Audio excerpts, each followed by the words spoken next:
О, қалайсың, амиго? Иә, мен Ақтау қаласында теңіздің жанында демалып отырмын. Апельсин шырылын ішіп. Так, жігіттер, сендерге анық болу үшін 3 суретін қойып қойдым. Бұл қазір шалқы өмір сүріп жатыр. Осы малды табуымыз керек. Астындағы ше, братан. Не важно, сұрақтарың бар ма? Братан, картошка қаншадан болып жатыр? Таз!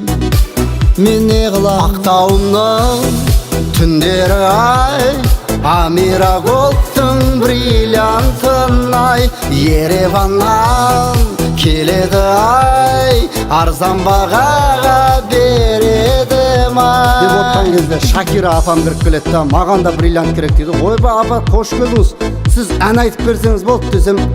Enam bizim basolenki, loca, loca, loca, Amiraголдтан алшы, толка, толка, толка дейді.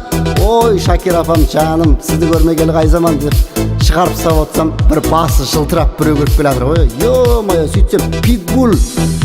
Маған да беріш дейді.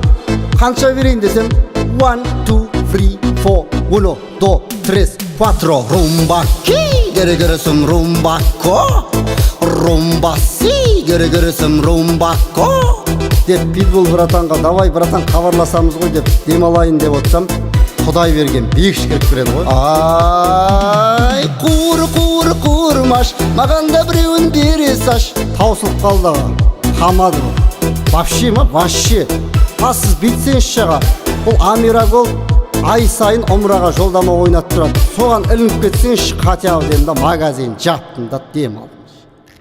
Қазақстан азаматы Есқара Рекламаев шетелден келіп Ақтау қаласындағы Амираголд дүкенін тонап, қашып жүргені белгілі болды.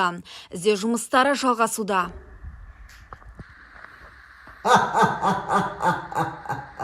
Іздеу жұмыстары жалғасуда.